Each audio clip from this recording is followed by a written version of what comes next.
आज के लेक्चर में हम डिफाइन करेंगे कि पैरामीट्रिक इक्वेशंस क्या होती हैं, पैरामीट्रिक कर्व क्या होती है और कुछ स्पेशल कर्व्स की पैरामीट्रिक इक्वेशंस ड्राइव करेंगे जिनमें ट्रोकॉइड और साइक्लॉइड्स शामिल हैं। तो स्टार्ट करते हैं आज का लेक्चर। सबसे पहले हम डिफाइन करने लगे हैं कि पैरामीट्रिक कर्व क्या होती है और पैरामीट्रिक इक्वेशंस क्या होती हैं। अगर फ़र्ज़ करें हमारे पास दो इक्वेशंस हों, x equal to X of T, y equal to Y of T, जहाँ पे t एक वेरिएबल है और ये वेरिएबल किसी इंटरवल में से बिलोंग कर रहा है।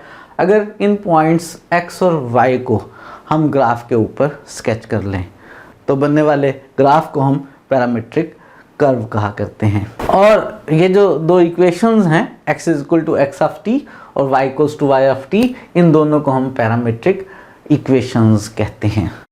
तो पैरामीट्रिक कर्व क्या होती है, पैरामीट्रिक इक्वेशंस क्या होती हैं, ये आपको मालूम हो गया कि अगर आपके पास x और y दो इक्वेशंस हों, एक तीसरे वेरिएबल t की शेप में जहाँ पे t किसी इंटरवल में से हो, तो x ऑफ t और y ऑफ t को हम पैरामीट्रिक इक्वेशंस कहते हैं, वेरिएबल t को हम पैरामीटर कहते हैं और इनसे बनने वाले हम ग्राफ को पैरामीट्रिक कर्व कहते हैं। जब हम आम किसी कर्व की बात करते हैं तो हम कहते हैं एक सेट ऑफ पॉइंट्स जो है एक्स वाई, वो एक कर्व है जिसमें ये सेट ऑफ पॉइंट्स किसी एक इक्वेशन को सेटिस्फाई कर रहे हों। और जब हम पैरामीट्रिक कर्व की बात करते हैं तो हम कहते हैं एक्स टी और वाई टी इक्वेशन से जो पॉइंट्स मिल रहे हैं उन पॉइंट्स के ग्राफ को हम पैरामीट्रिक कर्व कहेंगे। कर्व में और पैरामीट्रिक कर्व में बहुत स्लाइड सा डिफरेंस है। क्या स्लाइड सा डिफरेंस है इसको समझते हैं, लेकिन ज़रा पहले देख लेते हैं। अगर कहीं इक्वेशन लिखी हुई हो X square plus Y square is equal to R square, तो याद है ये कर्व है। और कौन सी कर्व है, ये सर्कल है। और अगर कहीं इक्वेशंस लिखी हुई हों x is equal to R cos T, y is equal to R sine T, इन दो इक्वेशंस से जो ग्राफ बनता है वो भी सर्कल का ही बनता है अगर हम इसमें t की वैल्यूज़ को 0 से 2 पाई के दरमियान ले लें। तो जहन में क्वेश्चन ये पैदा हो रहा है, इस सेट ऑफ पॉइंट्स वाली कर्व में जो कार्टेशियन इक्वेशन से बन रही है और ये जो पैरामीट्रिक इक्वेशन से कर्व बन रही है जिसको हम पैरामीट्रिक कर्व कह रहे हैं, क्या फ़र्क है? ये भी सर्कल है, ये भी सर्कल है। हाँ, एक थोड़ा सा फ़र्क है। वो थोड़ा सा फ़र्क क्या है? उस फ़र्क को हम कहते हैं कि direction in which parameter curve is traced. जब आप पैरामीट्रिक कर्व को ट्रेस करते हैं तो जिस डायरेक्शन में पैरामीट्रिक कर्व ट्रेस होती है, मुराद ये है कि जैसे जैसे आप पैरामीटर को इंक्रीज़ करते हैं तो हमारे पास पॉइंट्स x और y आते चले जाते हैं। वो जिस डायरेक्शन में आते चले जाते हैं उस डायरेक्शन को हम पैरामीट्रिक कर्व की ओरिएंटेशन कहते हैं। जबकि जब हम सेट ऑफ पॉइंट्स वाली कर्व की बात करते हैं, एक कार्टेशियन इक्वेशन से बनने वाली कर्व की बात करते हैं, तो उसमें किसी ओरिएंटेशन का, किसी डायरेक्शन का कोई जिक्र नहीं होता है। ये ओरिएंटेशन को ज़रा हम एक एनिमेशन की मदद से समझने की कोशिश करते हैं। ये आपके सामने एक ग्राफ है, बनता चला जा रहा है इस डायरेक्शन में। इसके पॉइंट्स जो हैं हमारे पास आ रहे हैं। ये बेसिकली एक पैरामीट्रिक कर्व है। ये parametric curve x is equal to cos T और y is equal to sine T वाली पैरामीट्रिक कर्व है। इसमें जैसे जैसे आप t को चेंज करते हैं 0 से 2 पाई के दरमियान, आपके पास डिफरेंट पॉइंट्स कर्व पर आते चले जाते हैं। अगर आप t को 0 लें तो cos 0 हमारे पास 1 होगा और sin 0 0 होगा। पॉइंट जो है r और 1, और अगर हम r को यहाँ 1 ले लें तो पॉइंट 1 और 0 ये कर्व के ऊपर आ गया। अगर आप t की वैल्यू को इंक्रीज करें, t की वैल्यू को से π/2 कर लें, cos π/2 0, x की वैल्यू 0, sin π/2 1, y की वैल्यू r 0 r, और अगर r को 1 ले लें तो 0 1, ये वाला पॉइंट आ गया हमारे पास। जैसे जैसे आप t की वैल्यू को इंक्रीज कर रहे हैं कर्व के ऊपर इस तरह से पॉइंट आ रहे हैं। जैसे आपने अभी थोड़ी देर पहले इसको स्केच होते हुए भी देखा है, हम इसको कहेंगे ये इस कर्व की ओरिएंटेशन है, ये पैरामेट्रिक कर्व की ओरिएंटेशन है। ये जो हमने पैरामेट्रिक कर्व की ओरिएंटेशन डिफाइन की है, जब हम कार्टेशियन कर्व को पैरामेट्रिक कर्व्स में चेंज किया करेंगे, यानी कार्टेशियन इक्वेशन हमें कोई दी हुई है, हम उसकी पैरामेट्रिक इक्वेशंस बनाया करेंगे या पैरामेट्रिक इक्वेशन से कार्टेशियन इक्वेशंस बनाया करेंगे, तो फिलहाल हम इस ओरिएंटेशन का इस्तेमाल नहीं करेंगे। लेकिन डिफरेंशियल ज्योमेट्री को स्टडी करते हुए आप इस ओरिएंटेशन का भी इस्तेमाल किया करेंगे। पैरामेट्रिक कर्व्स में ओरिएंटेशन भी होती है और कार्टेशियन इक्वेशन से जो कर्व बनती है उसमें किसी ओरिएंटेशन का जिक्र नहीं होता है। हम इस वक्त कार्टेशियन कर्व्स को पैरामेट्रिक कर्व्स में चेंज करके स्टडी किया करेंगे या पैरामेट्रिक कर्व्स को कार्टेशियन कर्व में चेंज करके स्टडी किया करेंगे। लेकिन जब हम पैरामेट्रिक कर्व्स को कार्टेशियन कर्व में चेंज कर लेते हैं तो हमारे पास ओरिएंटेशन जो है वो लूज़ हो जाया करती है। और इसी तरह से जब हम कार्टेशियन कर्व को पैरामेट्रिक कर्व्स में चेंज करते हैं तो हमारे पास ओरिएंटेशन इंट्रोड्यूस हो जाया करती है। लेकिन मैंने कहा कि फ़िलहाल हम ओरिएंटेशन का इस्तेमाल नहीं किया करेंगे। तो ओरिएंटेशन को रिप्रेजेंट कैसे करते हैं? ओरिएंटेशन को पैरामेट्रिक कर्व के ऊपर हम एरोज़ की मदद से रिप्रेजेंट कर सकते हैं। ओरिएंटेशन जो है इंडिकेटेड बाय एरोज़ की जाती है। कुछ एग्जांपल्स देख लेते हैं। एक एग्जांपल मैंने अभी आपके सामने बनाई है, x cos t हो, y sin t हो, t की वैल्यू 0 से 2 पाई के दरमियान लें तो ये कर्व स्केच होती है, ये इसकी ओरिएंटेशन है। आप कह सकते हैं आपके पास एंटी क्लॉकवाइज डायरेक्शन में एक सर्कल जो है वो स्केच होता है, इसकी ओरिएंटेशन एंटी क्लॉकवाइज है। इसी तरह से एक और एग्जांपल ले लेते हैं। अगर हमारे पास इक्वेशन हो x equal to cos T और y equal to minus sine T और t 0 से 2 पाई हो, तो अब हमारे पास जो कर्व बनेगी अभी भी सर्कल ही बनेगा, लेकिन इसकी ओरिएंटेशन क्या होगी? इसकी ओरिएंटेशन हम एक एनिमेशन की मदद से देखते हैं। ये आपके सामने कर्व स्केच हो रही है, इसकी डायरेक्शन इस तरह से बन रही है। ये हमारे पास इन पैरामेट्रिक इक्वेशन से बनने वाली कर्व है। इसकी ओरिएंटेशन जो है आपने अभी इसको ट्रेस होते हुए देखा है, एंटी क्लॉकवाइज डायरेक्शन में है। ये भी सर्कल की पैरामेट्रिक इक्वेशंस ही हैं। हमारे पास ये जो इक्वेशंस हैं ये पैरामेट्रिक इक्वेशंस हैं सर्कल की, जिसकी Cartesian equation x square plus Y square is equal to 1 है, विद क्लॉकवाइज ओरिएंटेशन है। स्टार्ट हो रही है इस पॉइंट से 1 और 0 से, t इज इक्वल टू 0 पर, और जब t की वैल्यू हमारे पास 2 पाई आती है तो ये कर्व हमारे पास इसी पॉइंट पर पहुंचकर कंप्लीट स्केच हो जाती है। when t is equal to 0 and completes one full revolution when t is equal to 2 पाई। तो हमने डिफाइन की हैं पैरामेट्रिक इक्वेशंस क्या होती हैं, पैरामेट्रिक कर्व क्या होती है, कार्टेशियन कर्व और पैरामेट्रिक कर्व में क्या रिलेशन है, ये भी हमने डिफाइन किया है। फिर एक दफ़ा मैं आपको याद करवा दूं, यहाँ पर हम कार्टेशियन कर्व्स को पैरामेट्रिक कर्व्स में चेंज करके स्टडी करेंगे। लेकिन अभी हम कर्व को स्टडी करेंगे तो उसमें ओरिएंटेशन का ख्याल नहीं रखेंगे, ओरिएंटेशन का ख्याल रखेंगे हम डिफरेंशियल ज्योमेट्री को स्टडी करते हुए। और इस वक्त हम बात करने लगे हैं कि अगर हमें किसी कर्व की पोलर इक्वेशंस दी हों तो हम उससे पैरामेट्रिक इक्वेशंस कैसे बनाएंगे। मेथड सीखने लगे हैं पैरामेट्रिक इक्वेशंस बनाने का पोलर कर्व्स के लिए। फ़र्ज़ करें r equal to F of theta, हमें कोई पोलर कर्व दी हुई है। पोलर कोऑर्डिनेट्स और कार्टेशियन कोऑर्डिनेट्स की रिलेशंस याद करें। आपको याद होगा x इक्वल हुआ करता है r cos थीटा के और y इक्वल हुआ करता है r sin थीटा के। हमें इस वक्त इक्वेशन दी हुई है r equal to F theta की शक्ल में। अगर हम इक्वेशन बना लें x is equal to theta की शेप में और y is equal to theta की शेप में, पैरामीटर थीटा लेते हुए, वो हमारे पास इसी कर्व की पैरामेट्रिक इक्वेशंस बन जाएंगी। अब x को थीटा की शेप में बनाने के लिए ये जो हमें r equal to F theta की इक्वेशन दी हुई है, अगर मैं इस इक्वेशन को cos थीटा से मल्टीप्लाई कर लूँ तो राइट साइड पर वेरिएबल थीटा ही रहेगा और लेफ्ट साइड पे जो r cos थीटा है वो मेरे पास x बन जाएगा, यानी x in terms of theta निकल आएगा। और अगर मैं इस इक्वेशन को साइन थीटा से मल्टीप्लाई कर लूँ तो r साइन थीटा लेफ्ट पर हो जाएगा और राइट साइड पर sine theta into F theta यानी वेरिएबल थीटा ही रहेगा। और लेफ्ट साइड पे जो r साइन थीटा है उसको अगर हम y लिख लेंगे तो मेरे पास y in terms of theta आ जाएगा। x की एक इक्वेशन एक वेरिएबल थीटा की शेप में आ जाएगी, y की एक इक्वेशन एक वेरिएबल थीटा की शेप में आ जाएगी। तो ये जो दो इक्वेशंस बनेंगी ये पैरामीट्रिक इक्वेशंस होंगी इसी कर्व की। तो मल्टीप्लाई कर लेते हैं इस इक्वेशन को cos थीटा से और मल्टीप्लाई कर लेते हैं इस इक्वेशन को sin थीटा से।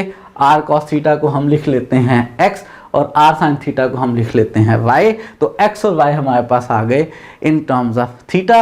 ये जो मेरे पास दो इक्वेशंस बन गई हैं इन्हीं दो इक्वेशंस को हम पैरामीट्रिक इक्वेशन कहते हैं। तो अगर हमें कोई कर्व पोलर इक्वेशन में दी गई हो और हम उस कर्व की पैरामीट्रिक इक्वेशन मालूम करना चाहें तो ये उसका तरीका है। एक एग्जांपल में ज़रा इसकी छोटी सी प्रैक्टिस कर लेते हैं। एक्सरसाइज है हमारे पास 6.7। एक्सरसाइज 6.7 में क्वेश्चन नंबर 1 से लेकर 3 तक हमें पोलर कर्व्स दी हुई हैं। हमने उनकी पैरामीट्रिक इक्वेशंस मालूम करनी हैं। और क्या तरीका है वो तरीका मैंने आपको अभी बताया है। हम 1 से लेकर 3 तक वालों में से क्वेश्चन नंबर 1 हल करेंगे, क्वेश्चन नंबर 2 और 3 को आप खुद हल कर लेंगे। हम सॉल्यूशन स्टार्ट करते हैं। r equal to a sin 2 theta हमें गिवन है। ये जो हमें r equal to a sin 2 theta given है हम इसको मल्टीप्लाई कर लेते हैं cos थीटा से। तो r cos theta a cos theta sin 2 theta के इक्वल आ गया। हम इसको मल्टीप्लाई कर लेते हैं sin थीटा से तो r sin theta a sin theta और sin 2 थीटा आ गया। हमें याद है कि x इक्वल हुआ करता है r cos थीटा के और हमें याद है कि y इक्वल हुआ करता है r sin थीटा के। तो हम इसको लिख लेते हैं x। तो हमारे पास x आ गया a cos theta sin 2 theta. इसको लिख लेते हैं हम y। तो मेरे पास y आ गया a sin theta sin 2 theta जिसमें थीटा वेरी कर रहा है 0 से लेकर 2 पाई के दरमियान। यही जो मेरे पास x और y की इक्वेशंस आई हैं। कौन सी इक्वेशंस हैं? जब भी x और y की इक्वेशंस एक तीसरे वेरिएबल की शेप में आ जाएं तो हम कहते हैं वो पैरामीट्रिक इक्वेशंस हैं। ये इस कर्व की पैरामीट्रिक इक्वेशंस हैं। फिर एक बात याद करवा दूं, जब हम पोलर कर्व की बात करेंगे तो उसमें कोई ओरिएंटेशन नहीं होगी। जब हम पैरामीट्रिक इक्वेशंस की बात करेंगे तो उसमें ओरिएंटेशन भी होगी। और ओरिएंटेशन को कैसे रिप्रेजेंट किया करते हैं वो मैंने बता दिया एरोस की मदद से। लेकिन मैंने ये भी बता दिया कि फ़िलहाल हम उस ओरिएंटेशन का कोई इस्तेमाल नहीं करेंगे। तो क्वेश्चन 1 से लेकर 3 तक में से क्वेश्चन 1 मैंने सॉल्व करवा दिया। क्वेश्चन 2 और 3 को आप खुद सॉल्व करेंगे। कुछ स्पेशल कर्व्स जो है वो हम डिफ़ाइन करने लगे हैं और उनकी पैरामीट्रिक इक्वेशंस ड्राइव करने लगे हैं। सबसे पहली जो स्पेशल कर्व हम डिफ़ाइन करने लगे हैं वो है साइक्लाइड। किस तरह की कर्व को हम साइक्लाइड करेंगे? अगर हमारे पास एक सर्कल हो हम उस सर्कल के ऊपर एक पॉइंट को मार्क कर लें। हमारे पास एक सर्कल हो हम उस सर्कल के ऊपर उस सर्कल के सर्कमफ्रेंस के ऊपर एक पॉइंट मार्क कर लें। हम उस सर्कल को रोल करवाएं। रोल करवाते हुए ना तो वो स्लिप हो ना वो स्लाइड हो और ये रोलिंग हम एक लाइन के ऊपर करवाएं। एक लाइन को फिक्स कर लें, उस लाइन के ऊपर सर्कल को रोल करवाएं। स्लिपिंग भी ना हो स्लाइडिंग भी ना हो। हम सर्कल के सर्कमफ्रेंस के ऊपर एक पॉइंट मार्क कर चुके हुए हैं। जब सर्कल रोल करेगा तो वो पॉइंट जो हमने मार्क किया है वो भी अपनी पोजीशन को चेंज करेगा। उसकी पोजीशन चेंज होने से एक कर्व स्केच होगी, एक पाथ ट्रेस होगा। वो जो पाथ ट्रेस होगा वो जो कर्व बनेगी उस कर्व को हम साइक्लाइड कहेंगे। इसको हम समझते हैं एक एनिमेशन की मदद से। हमारे पास ये एक सर्कल है। इस सर्कल के सर्कमफ्रेंस पे हमने एक पॉइंट मार्क कर दिया है जो इस वक्त ओरिजिन के ऊपर है। अगर हम इस सर्कल को एक्स एक्सिस के ऊपर रोल करवाएं, ऐसे रोल करवाएं कि ना स्लाइडिंग हो ना स्लिपिंग हो, तो ये जो पॉइंट पाथ ट्रेस करेगा उस ट्रेस पाथ को हम कहेंगे वो साइक्लाइड है। ये सर्कल रोल कर रहा है।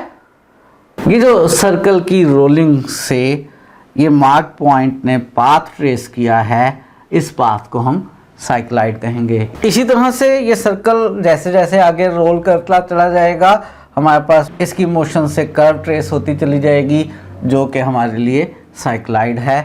तो path trace by the mark point is called cycloid. Cycloid हमने डिफाइन की है। साइक्लाइड जिस पॉइंट से बन रही है उस पॉइंट का अगर कोऑर्डिनेट्स हम x और y कह लें तो वो x और y एक नए वेरिएबल थीटा की शक्ल में किन इक्वेशंस को सेटिस्फाई कर रहे हैं, यानी पैरामीट्रिक इक्वेशंस क्या हैं, वो पैरामीट्रिक इक्वेशंस हम ड्राइव करना चाहते हैं। लेकिन उन पैरामीट्रिक इक्वेशंस को ड्राइव करने के लिए हम एक्सरसाइज नंबर 6.7 के अंदर क्वेश्चन नंबर 6 करेंगे। क्वेश्चन नंबर 6 में कह वो ये रहा है कि a wheel of radius a rolls on a straight line.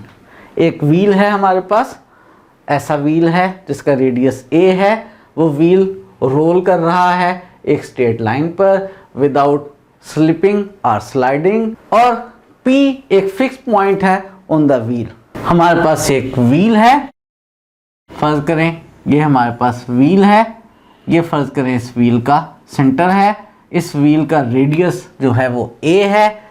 इस व्हील के ऊपर हमारे पास एक पॉइंट है, उस पॉइंट का नाम फर्ज करें P है, और वो पॉइंट जो है कहाँ पर है, इस व्हील के ऊपर हमारे पास एक पॉइंट P है। वो पॉइंट P जो है at a distance B from the centre of the wheel, वो पॉइंट P व्हील के सेंटर से B डिस्टेंस पर है। ये B डिस्टेंस A के इक्वल भी हो सकता है। अगर ये B डिस्टेंस A के इक्वल होगा तो पॉइंट P कहाँ आएगा? याद रहे इस सर्कल का रेडियस A है। अगर पॉइंट P का जो डिस्टेंस C से B है वो B A के इक्वल हुआ तो ये पॉइंट P जो है वो इस सर्कल के सरकमफ्रेंस पर आ जाएगा। फिलहाल कहा यह गया है कि हमारे पास एक पॉइंट P है, व्हील के ऊपर हमने इस पॉइंट को फिक्स कर दिया है, ये B डिस्टेंस पर है from the centre of the wheel. आप इस व्हील को रोल करवा रहे हैं, ऐसे रोल करवा रहे हैं कि स्लिपिंग और स्लाइडिंग नहीं हो रही है। तो फाइंड करना है हमने पैरामीट्रिक इक्वेशंस को उस कर्व की जो इस पॉइंट P की मोशन से डिस्क्राइब हो रही है, और वो जो कर्व बन रही है उस कर्व को हम ट्रोकॉइड कहा करते हैं। और अगर पॉइंट P का जो सेंटर से डिस्टेंस B है वो A के इक्वल हो गया तो पॉइंट P जो है वो इस सर्कल के सरकमफ्रेंस पर हो जाएगा, यानी उस सूरत में जो कर्व ट्रोकॉइड है हमारे पास वो साइक्लाइड बन जाएगी। तो हमने फाइनली उस साइक्लाइड की पैरामीट्रिक इक्वेशन भी डिड्यूस करनी है। हमारे पास एक व्हील है, ऐसा व्हील जिसका रेडियस a है, इस व्हील के ऊपर एक पॉइंट P फिक्स कर लिया जो इस व्हील के सेंटर से B डिस्टेंस पर है। इस व्हील को आप रोल करवाते हैं, स्लाइडिंग और स्लिपिंग नहीं होती है, तो पॉइंट P जिस पाथ को ट्रेस करता है उस पाथ की पैरामीट्रिक इक्वेशंस ड्राइव करनी है। उस पाथ को हम ट्रोकॉइड कहा करते हैं, और अगर पॉइंट P का सेंटर से डिस्टेंस B जो है वो A के इक्वल हो जाए तो पॉइंट P इस सर्कल के इस व्हील के सरकमफ्रेंस पर आ जाएगा। और अगर कोई पॉइंट किसी व्हील के सरकमफ्रेंस पर मार्क किया जाए और व्हील रोल करे तो उस पॉइंट की मोशन से बनने वाली कर्व को अभी हमने कहा साइक्लाइड कहते हैं। तो उस सूरत में यही ट्रोकॉइड जो है वो साइक्लाइड बन जाएगी, और हमने पैरामीट्रिक इक्वेशंस इस साइक्लाइड की भी ड्राइव करनी है। जो ट्रोकॉइड कर्व है वो किस तरह की होती है उसको एक एनिमेशन की मदद से देखते हैं। ये हमारे पास सर्कल है, बड़ा सर्कल व्हील जिसका रेडियस a है, इसके ऊपर हमने ये पॉइंट मार्क कर लिया है जो इस सर्कल के सेंटर से B डिस्टेंस पर है, और इस सर्कल को हम रोल करवाने लगे हैं इस लाइन के ऊपर। जब हम इस सर्कल को इस लाइन पर रोल करवाएंगे तो इस पॉइंट की मोशन से जो कर्व बनेगी वो ट्रोकॉइड है। ये सर्कल रोल कर रहा है, ये पॉइंट मूव कर रहा है, ये इसकी मोशन से कर्व बन रही है, ये बनने वाली जो कर्व है ये ट्रोकॉइड है। और अगर इस पॉइंट P को सर्कल के सरकमफ्रेंस पर इस जगह पर ले आएंगे तो फिर हमारे पास जो कर्व बनेगी वो इस तरह से साइक्लाइड बनेगी। हमने थोड़ी देर पहले भी देखा है पहले हम स्ट्रोकाइड की पैरामीट्रिक इक्वेशंस ड्राइव करेंगे और बाद में बी को ए लिखकर हम स्ट्रोकाइड की मदद से साइक्लाइड की पैरामीट्रिक इक्वेशन ड्राइव कर लेंगे। इस क्वेश्चन का सॉल्यूशन स्टार्ट करते हैं। हम फर्ज कर लेते हैं कि हमारे पास जो सी है वो सर्कल का सेंटर है, उस सर्कल का सेंटर है जिसका रेडियस ए है। ए इस सर्कल का रेडियस है और सी इस सर्कल का सेंटर है। लेट कर लेते हैं पी एक्स वाई जो है, ये जो पॉइंट है पी एक्स वाई है इस व्हील के ऊपर, जिसका सेंटर से डिस्टेंस जो है वो बी है। और सपोज ये कर लेते हैं कि ये जो पॉइंट हमने लिया है ये इस पोजीशन पर है, वर्टिकल लाइन के ऊपर है और ये यहाँ पर इस वक्त नीचे मौजूद है सेंटर से। ये सर्कल एक्स एक्सिस को इस वक्त ओरिजिन पर टच कर रहा है। हम इस सर्कल को जब रोल करवाएंगे तो ये पॉइंट हमारा आगे मूव कर जाएगा। जो पाथ बनेगा वो पाथ जो है वो ट्रोकाइड होगा। उसी पाथ की इक्वेशन जो है वो हम ड्राइव करना चाहते हैं। फर्ज कर लेते हैं कि जब हमने इस सर्कल को रोल करवाया है तो रोल करने के थोड़ी देर बाद पॉइंट P जो है वो इस पोजीशन पर है। इस पॉइंट के कोऑर्डिनेट्स x और y हैं। हम उन्हीं x और y की पैरामीट्रिक इक्वेशंस मालूम करना चाहते हैं। पैरामीटर वेरिएबल किसको लिया जाए, यहाँ पर हम ये अज्यूम कर रहे हैं कि ये जो पॉइंट P इस वक्त जिस पोजीशन पर है इसको सेंटर से मिलाने वाली लाइन का वर्टिकल लाइन के साथ अगर एंगल थीटा है तो हम इन x और y को इन थीटा की शेप में बना सकते हैं। हम x और y की ऐसी इक्वेशंस बना सकते हैं जो इस वेरिएबल थीटा की शक्ल में हो और वो जो इक्वेशंस बनेंगी वही स्ट्रोकाइड की पैरामीट्रिक इक्वेशंस होंगी। तो हम मालूम करना चाहते हैं इस x और y की इक्वेशंस को इस वेरिएबल थीटा की शेप में, जहाँ पे ये variable theta basically vertical line का और CP लाइन का एंगल है। ये जो एंगल थीटा है, जब ये पॉइंट बिल्कुल y एक्सिस पर था तो CP और वर्टिकल लाइन के दरमियान जो एंगल बन रहा था वो 0 बन रहा था। और जब ये पॉइंट जो है घूमता जाएगा तो एंगल थीटा इंक्रीज़ होता चला जाएगा और जब ये पॉइंट दोबारा y एक्सिस के पैरेलल निचली साइड पर आ जाएगा तो थीटा की वैल्यू 2 पाई हो जाएगी। यानी थीटा की वैल्यूज़ जो हैं वो 0 से 2 पाई के दरमियान चेंज होंगी। हम कोशिश करने लगे हैं कि ये x और y in terms of theta मालूम कर लिया जाए। उसके लिए मैं करूँगा मैं वेक्टर OP मालूम करूँगा। वेक्टर OP इक्वल होगा हेड टू टेल रूल से OT vector plus TC vector plus CP vector. अगर मैं वेक्टर OT मालूम कर लूँ, वेक्टर OT मेरे पास बेसिकली xi प्लस yj बन जाएगा। अगर मैं OT, TC और CP वेक्टर्स को थीटा की फॉर्म में मालूम कर लूँ तो मेरे पास x और y थीटा की शक्ल में आ जाएंगे। तो मुझे बेसिकली मालूम करना है वेक्टर OT, वेक्टर TC और वेक्टर CP और फिर इन तीनों के सम से वेक्टर OP। अब वेक्टर OT कैसे मालूम किया जाए? मैं यहाँ पर इस बात का इस्तेमाल करूँगा कि किसी भी वेक्टर को मुझे मालूम करना हो तो मैं उसको लिख सकता हूँ वेक्टर की मैग्नीट्यूड और उसकी डायरेक्शन का यूनिट वेक्टर। किसी भी वेक्टर को याद रहे लिखा जा सकता है वेक्टर की मैग्नीट्यूड और उसकी डायरेक्शन का यूनिट वेक्टर। अगर मुझे वेक्टर OT मालूम करना है तो OT वेक्टर की डायरेक्शन मुझे पता है, इसकी डायरेक्शन में मेरे पास यूनिट वेक्टर I है। अगर मुझे OT की मैग्नीट्यूड मालूम हो जाए तो मैं उस मैग्नीट्यूड को I से मल्टीप्लाई करके OT वेक्टर मालूम कर सकता हूँ। OT की मैग्नीट्यूड कैसे मालूम की जाए, उसके लिए याद कर लें एक पुरानी बात कि अगर आपके पास एक सर्कल हो जिसका रेडियस r हो, इसके ऊपर आप एक आर्क लें, एक ऐसी आर्क से जिसकी लेंथ l हो और उस आर्क का सेंटर पे बनने वाला एंगल थीटा रेडियंस में हो तो हमारे पास L is equal to r theta हुआ करता है। अगर इसका इस्तेमाल कर लें और मैं मालूम कर लूँ ये वाला डिस्टेंस TP डैश डिस्टेंस, जहाँ पे ये पॉइंट P पहले वर्टिकल लाइन पर था, सर्कल रोल हुआ, पॉइंट P थोड़ा सा टिल्ट हो गया, ये CP वाली लाइन जब सर्कल के सर्कमफ्रेंस को मिल रही है तो उस पॉइंट का नाम मैंने P डैश कह लिया है। और ये TP डैश डिस्टेंस जो है ये इस फार्मूले से L is equal to R theta के फार्मूले से टी पी डैश डिस्टेंस जो है ये बन जाएगा इस सर्कल का रेडियस जो कि a है और एंगल थीटा, यानी मेरे पास टी पी डैश जो है वो a थीटा हो जाएगा। टी पी डैश मेरे पास a थीटा हो जाएगा। लेकिन टी पी डैश क्यों मालूम कर रहा हूँ मैं?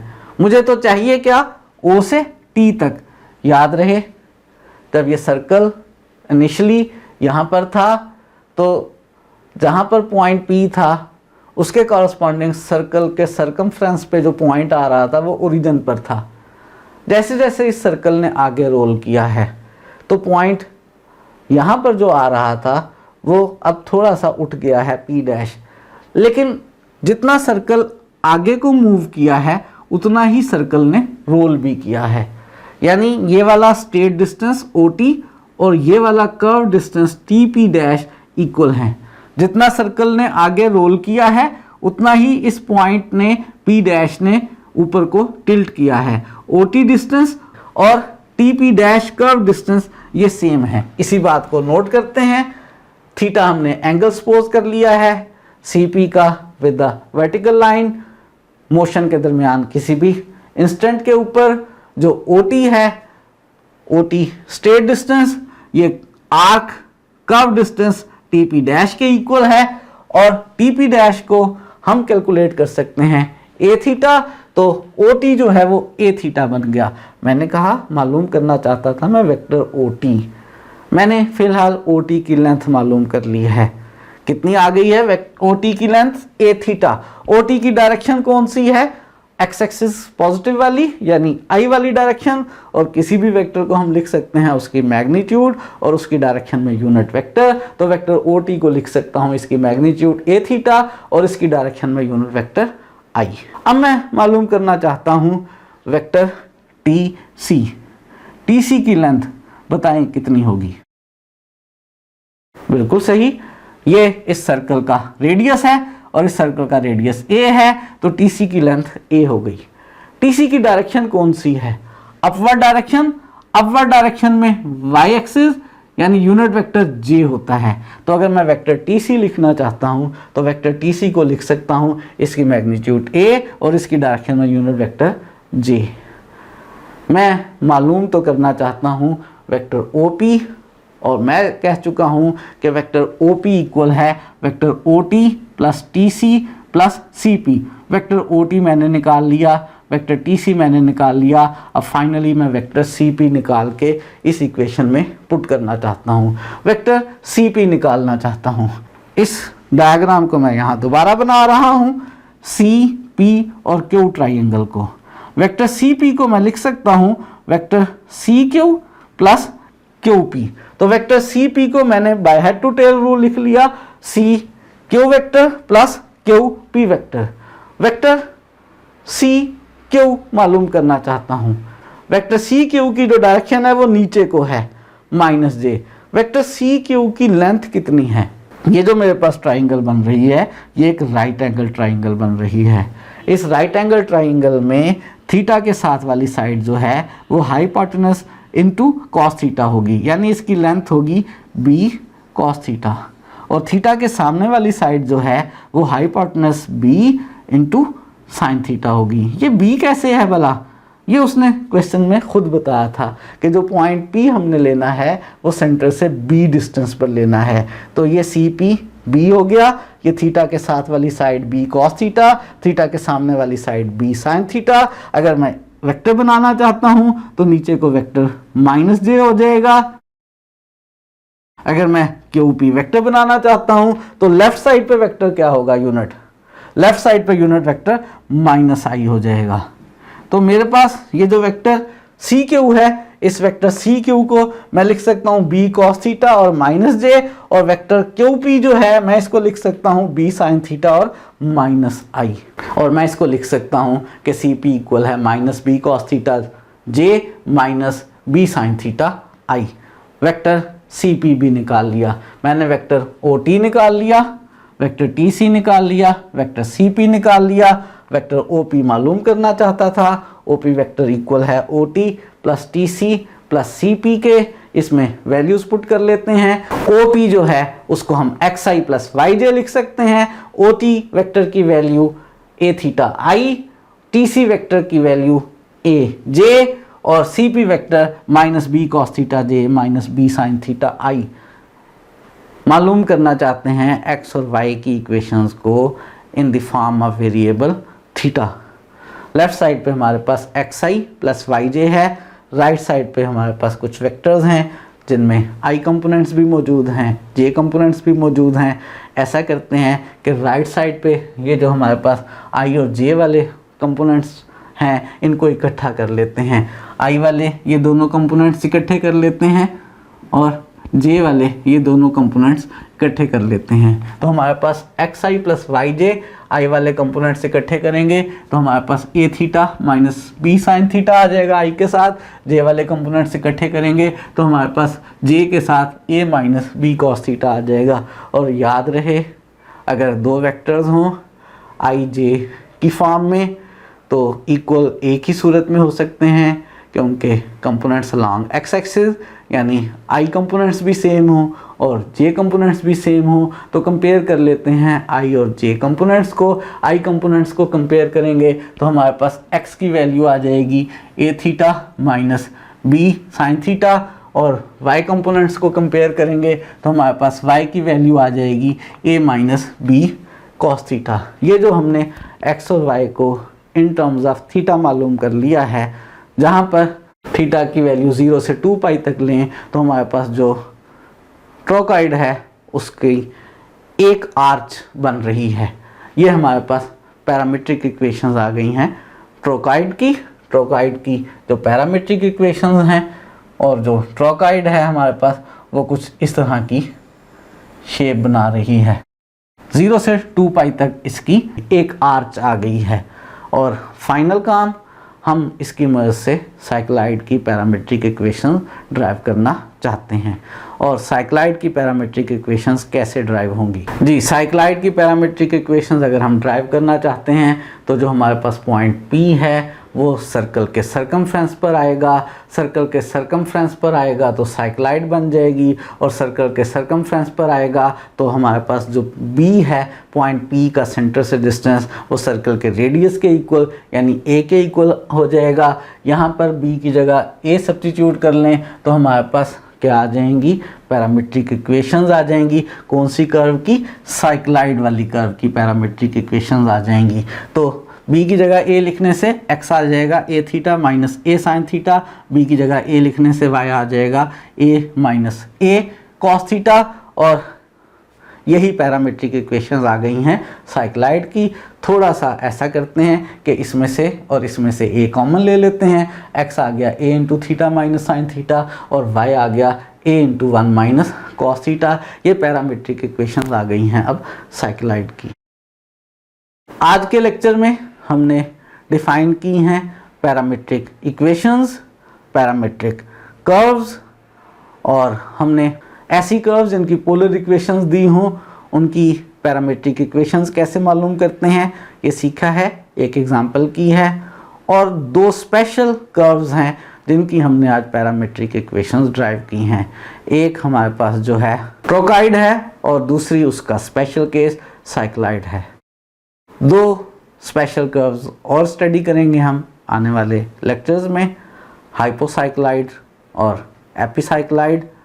आज के लिए इतना ही रखते हैं।